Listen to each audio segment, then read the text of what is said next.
오늘 열왕기상 12장입니다. 12장의 내용은 전장의 솔로몬이 죽은 이후에 그의 아들 르호보암이 이제 왕위를 물려받게 됩니다. 그런데 16절, 17절에 보면 유다 지파 외에는 모든 이스라엘 백성들이 이 르호보암을 왕으로 이제 삼지 않게 되죠. 그리고는 이전에 솔로몬을 피해서 도망갔던 여로보암이 등장을 합니다. 우리가 이게 르호보암, 여로보암 마치 이름이 비슷해서 형제처럼 여겨지는데 전혀 다른 사람입니다. 이 여로보암은 이전에 솔로몬의 신하였어요. 아주 충실한 신하였는데 하나님께서 또 선지자를 통해서 이 여로보암을 통해 또 하나님의 나라들을 이루어 가신다는 말씀을 하셨죠. 솔로몬이 그 사실을 알게 되고는 이 여로보암을 죽이려고 했습니다. 그래서 이제 애굽으로 망명을 갔어요. 그런데 지금 백성들이 그 여로보암을 데리고 옵니다. 그리고는 자신들의 왕으로 삼는 이런 내용들이 오늘 쭉 나오죠. 그래서 결국 이스라엘이 이제 두 나라로 갈라지게 되는 거예요. 솔로몬의 아들이었던 르호보암, 그가 유다 지파를 중심으로 이제 나중에 21절에 보면 베냐민 지파도 나오죠. 두 지파를 중심으로 남왕국 유다를 이제 다스리게 되고, 그리고 위에 10지파, 북왕국 10지파가 이제 북왕국 이스라엘을 여로보암이 이제 다스리게 되는 거죠. 이렇게 해서 이제 오늘 12장부터 분열왕국 시대가 시작이 됩니다.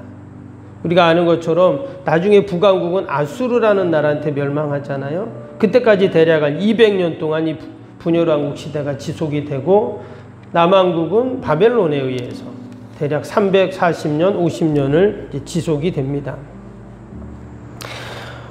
우리가 이 말씀을 보면서 왜 이스라엘이 잘 있다가 두 나라로 갈라지게 되었을까?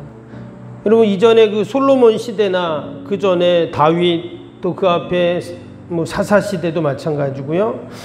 여러분, 지파 간의 다툼과 갈등은 있었지만 이처럼 이스라엘이 두 나라로 완전히 갈라진 적은 이제 없었거든요. 갈라진 것뿐만 아니라 우리가 이제 계속 말씀 읽어보면 이제 완전 원수가 됩니다. 그래서 계속 이 북왕국 또 남유다 왕국 계속 이제 전쟁을 하게 돼요. 그래서 이 두 나라가 왜 이처럼 갈라지고 또 원수가 되었는가? 오늘 이 12장에서 그 이유를 잘 설명을 해주고 있어요. 우리 1절 말씀 다시 한번 볼까요? 이렇게 시작이 되죠. 르호보암이 세겜으로 갔으니 이는 온 이스라엘이 그를 왕으로 삼고자 하여 세겜에 이르렀음이었더라.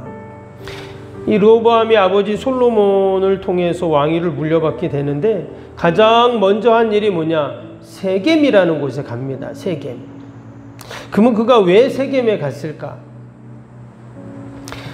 그리고 이어지는 2절, 3절 보면 이스라엘 백성들도 이제 세겜에 모이죠.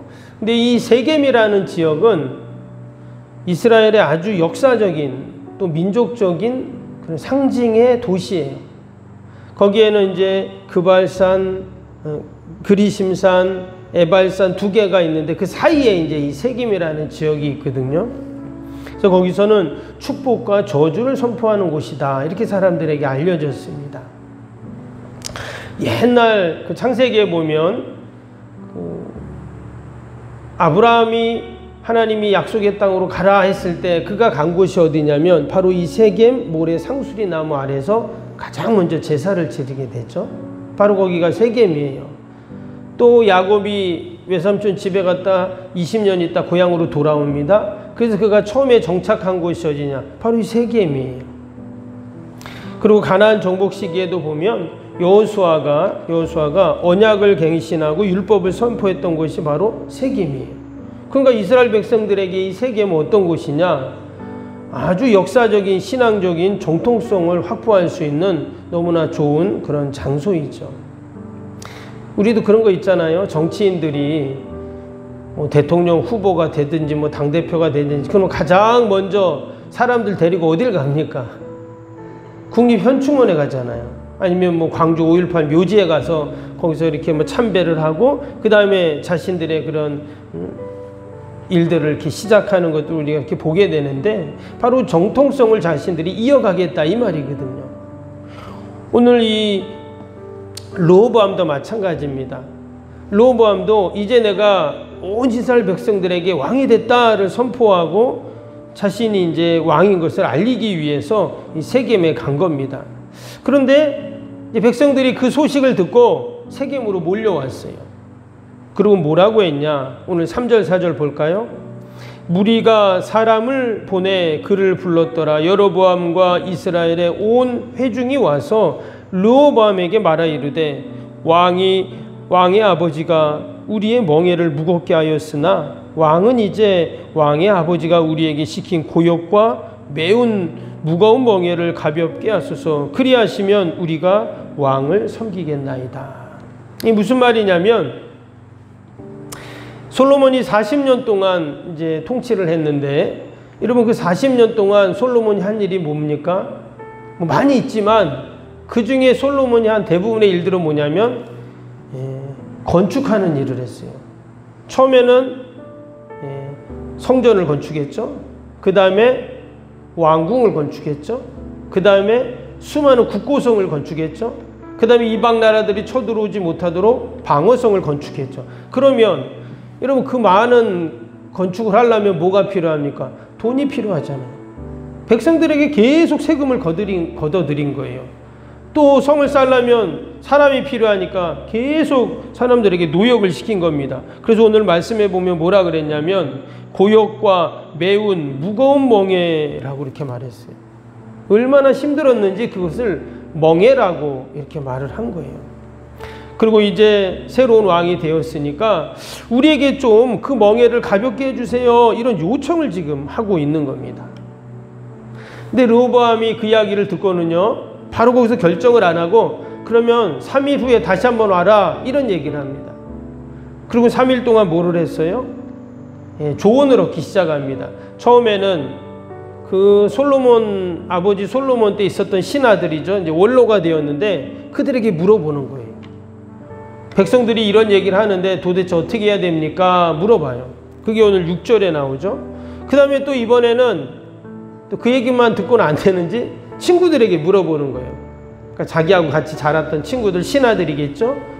그 친구들에게 또 8절 9절에 보면 또 물어봅니다. 그리고는 이 르호보암이 뭐라고 말했냐면 백성들에게 다시 백성들이 3일이 지나서 왔어요. 그리고는 13절 14절 보겠습니다. 13절 14절 왕이 포악한 말로 백성에게 대답할세 노인의 자문을 버리고 어린 사람들의 자문을 따라 그들에게 말하여 이르되 내 아버지는 너희의 멍에를 무겁게 하였으나 나는 너희의 멍에를 더욱 무겁게 할지라. 내 아버지는 채찍으로 너희를 징계하였으나 나는 정갈 채찍으로 너희를 징계하리라 하니라. 지금 백성들은 힘들어 죽겠다고 하는데 뭐라고요? 더 힘들게 하겠다는 겁니다. 여러분 왕이면 어때요? 백성들의 이야기를 들어주어야 되잖아요. 민심을 들어야죠. 그런데 아니라는 거예요. 아버지는 채찍으로 너희를 힘들게 했지만 난 정갈 채찍으로 너희를 다스리겠다. 결국 이 북쪽의 열지파는요, 여로보암을 왕으로 추대하고 이제 북왕국을 세우게 되는 것이죠. 우리가 이 모습을 보면서 참 안타깝다 하는 마음이 있지만 또 하나님이 우리에게 주시는 그냥 교훈이 있어요. 왜 지금 이 르호보암이요 백성들의 그 요청을 듣지 않았을까? 젊은 신하들의 얘기가 아니라 그 원로들, 노인들의 이야기를 들었다면 여러분 나라가 갈라지지 않았을까요? 그렇지 않습니다. 오늘 말씀을 보면 젊은 신하들이나 그 원로들의 이야기나 사실 결과는 똑같아요. 왜냐하면 7절을 보세요. 7절에 뭐라 그랬냐면 대답하여 이르되 왕이 만일 오늘 이 백성을 섬기는 자가 되어 그들을 섬기고 좋은 말로 대답하여 이르면 그들이 영원히 왕의 종이 되리니다 하니 그랬어요.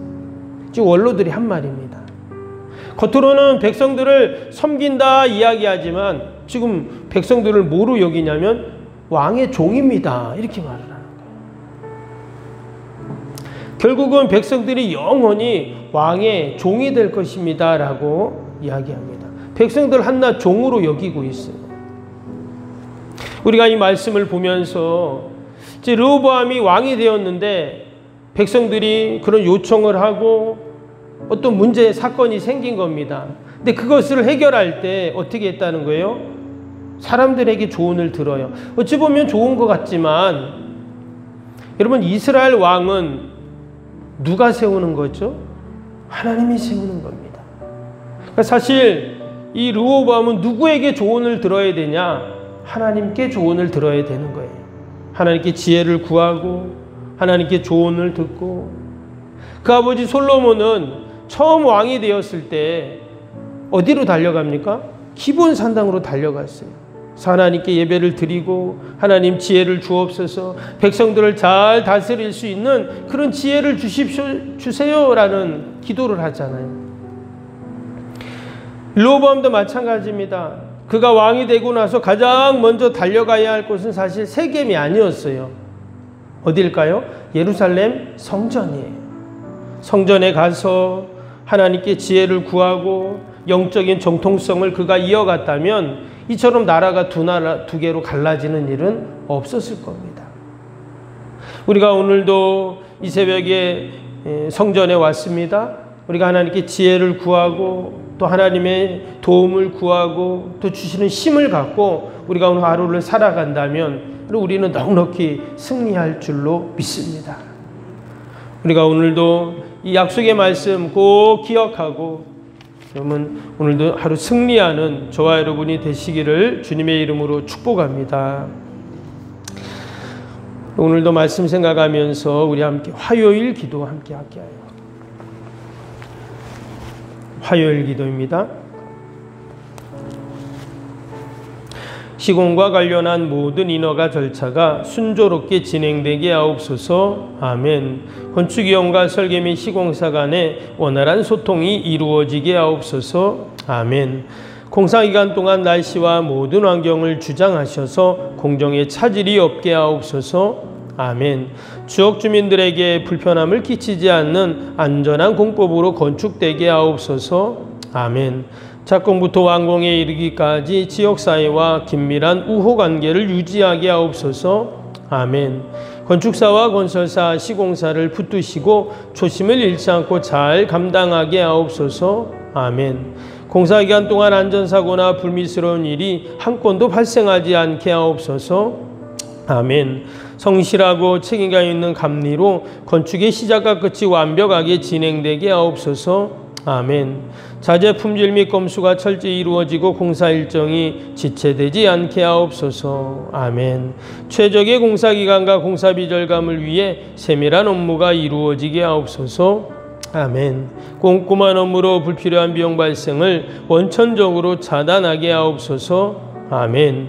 건축에 필요한 모든 재정이 시기적절하게 잘 채워지게 하옵소서. 아멘. 입당에 이르기까지 모든 건축 과정에 재정의 집행이 어려움 없게 하옵소서. 아멘. 헌금을 약정하고 드리는 성도들에게 복을 주셔서 간증이 넘치게 하옵소서. 아멘. 건축으로 인한 교회 사역이 위축되지 않도록 풍성한 재정으로 채워 주옵소서. 아멘. 예수님의 이름으로 기도합니다. 아멘. 사랑과 은혜가 충만하신 하나님 아버지, 하나님의 택하신 이스라엘이 르호보암 시대 때 두 나라로 갈라지게 됩니다.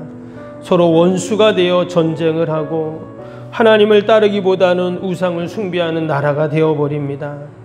그 이유가 무엇인가 봤더니 그들이 하나님 앞에 나가 지혜를 구하고 또 하나님께 조언을 구하고 하나님의 은혜를 구해야 하는데 인간적인 방법으로 그들이 왕이 되고 나라를 다스렸기에 이러한 안타까운 일들이 일어나는 것들을 보게 됩니다. 하나님, 오늘도 우리가 이 새벽에 주님 전에 나왔사오니 하나님께 지혜를 구하고 하나님이 주신 은혜와 힘으로 오늘 하루도 승리하게 하여 주옵소서. 오늘도 어둠의 영들이 우리를 늘 유혹하며 우리를 흔들어 놓고 우리를 하나님 낙심하게 하고 아버지 우리를 넘어뜨리려 합니다. 그러나 말씀 붙잡고 늘 견고하게 하여 주옵소서. 이 무더위도 믿음으로 다 이기게 하시고 또 우리 인생의 모든 어려움들 그러나 하나님께 기도할 때 하나님 다 들으시고 선하게 인도하여 주옵소서. 오늘도 우리가 귀한 사명 잘 감당할 수 있도록 건강 주시고 믿음 더하여 주시고 성령의 충만함으로 함께하여 주옵소서. 예수님의 이름으로 기도하옵나이다. 아멘. 하늘에 계신 우리 아버지, 아버지의 이름을 거룩하게 하시며 아버지의 나라가 오게 하시며 아버지의 뜻이 하늘에서와 같이 땅에서도 이루어지게 하소서. 오늘 우리에게 일용할 양식을 주시고 우리가 우리에게 잘못한 사람을 용서하여 준 것 같이 우리 죄를 용서하여 주시고 우리를 시험에 빠지지 않게 하시고 악에서 구하소서. 나라와 권능과 영광이 영원히 아버지의 것입니다. 아멘.